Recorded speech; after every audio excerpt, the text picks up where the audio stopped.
Hello everyone and welcome back to another video. Today we'll be continuing our Trackmania Royal tutorial series.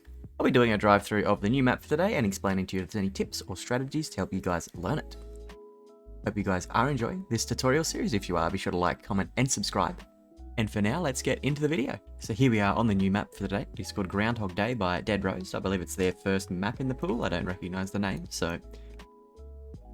yeah, it's meh.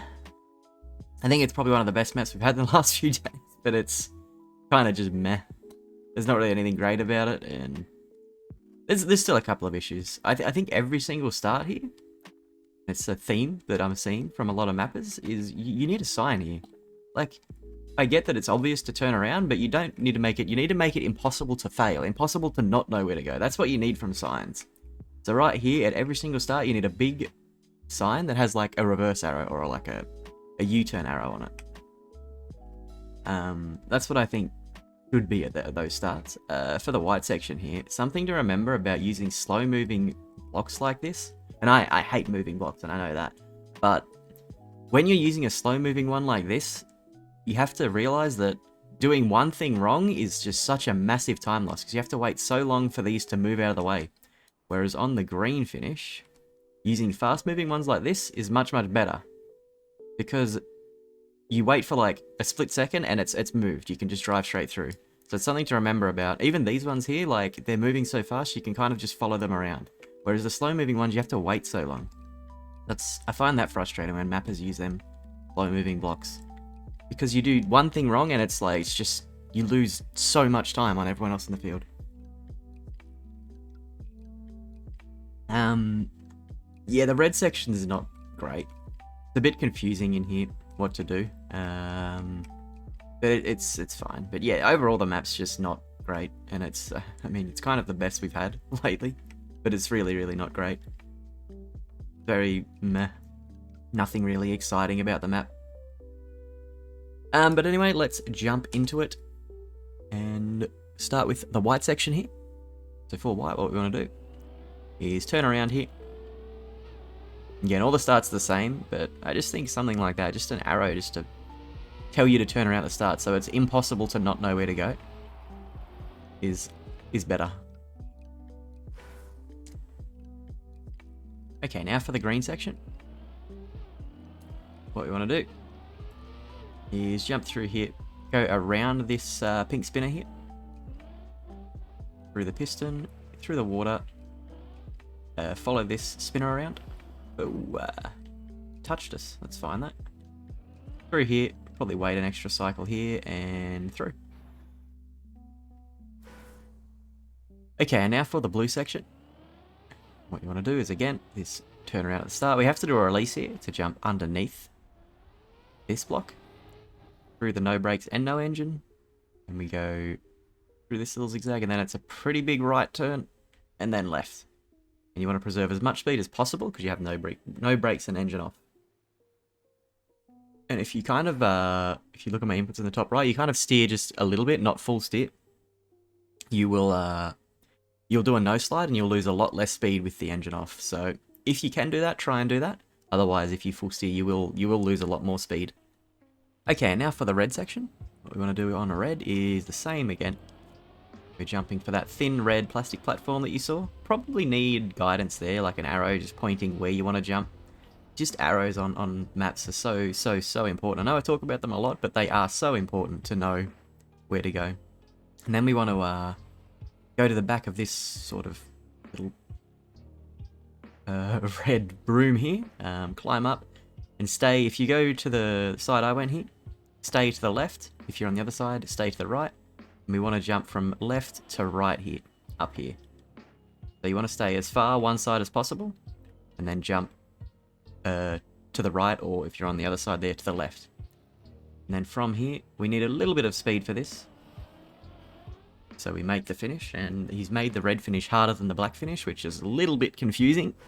But we are on the black section now, so do a 180. We want to jump over this scenery. Actually, what's something I'll point out at the start of black here is we want to get 0 airtime on the little downhill here.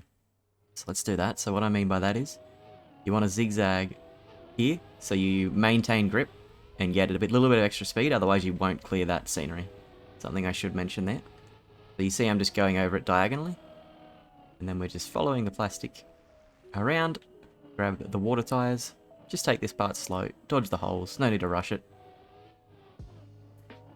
And through here, again, don't rush, it's hard to slow down with water tyres on plastic, so just take it slow so you can line yourself up for the pipe, and then again, the black finish is easier than the red finish, which is a bit weird, but anyway.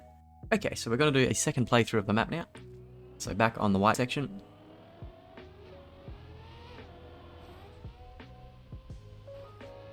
So again, jump here, through the dirt. And we have to wait. So look how long I have to wait there. Like, that's an extra, I don't know, 2 seconds? Just for being a little bit off timing, like... I don't know, man. That's just way too punishing, in my opinion. Okay, back on the green section now. Once again, 180. Around the pink spinner. Or into the pink spinner. Works as well. Through the water. We can beat it. Barely. Yeah, it's fine. Give us a little boosty. Have to wait it. Cycle here. We can make that one. And through the finish.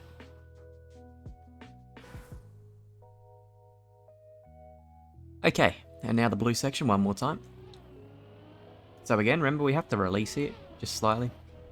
Sort of just feathering release until I know I'm making it under, and then holding accelerate. But again, try and smooth steer all of this. Oh, you can see I lost grip there a little bit, but you see you lose just a lot more speed when you are sliding. So you want to minimize that as much as possible to take that fast. And back onto the red section now. Make this jump to the thin platform. Jump over here. Then pick a side, left or right. I'm going right. And then once again, we stay to the outside here. Cross back to the middle. Make the jump. And through the finish. And finally, the black section one final time. So again, don't get airtime on the downhill. That way we make this jump. Not sure if that's cuttable or not. We'll have to wait and see what people manage in the records. But again, just follow it around. Almost fell in the hole, which we don't want to do. I'm expecting high scores on this map in Super, because this map looks quite simple. But we'll see. And through the finish. And that is going to be Groundhog Day by DeadRosed. Once again, I think it's the best map we've had for the last few days, and I think that's not saying much. It's meh. This is very, very boring to drive, in my opinion. Yeah, the use of... I don't know, I just don't like this sort of stuff that it's just an unnecessary time loss. Like, I don't even see the point of this. Just don't have these and just drive into the finish. I don't get it. I really don't understand that. But anyway. Overall, like, it's a solid map. It's a completely drivable map. I just don't think it's very fun. The red section is just a little bit confusing what to do. A little bit awkward to learn this jump as well. It took me a few goes, but once you learn it, it's fine. It's not too difficult. And I think the black section is just... It's a little bit too easy, I think. Like, all the difficulty... Like, yeah, you can fall in those holes, but as long as you take it slow, you won't. And the only real difficulty is clearing this. Once you do that, it's kind of just drive to the finish, which is a bit meh. So it's just overall a bit of a meh map for me. There's not really anything I can say that's good about it. And it's just overall a little dry, I think. But anyway, I hope this video did help you guys learn it. Thank you all for watching, and I will see you all in the next one.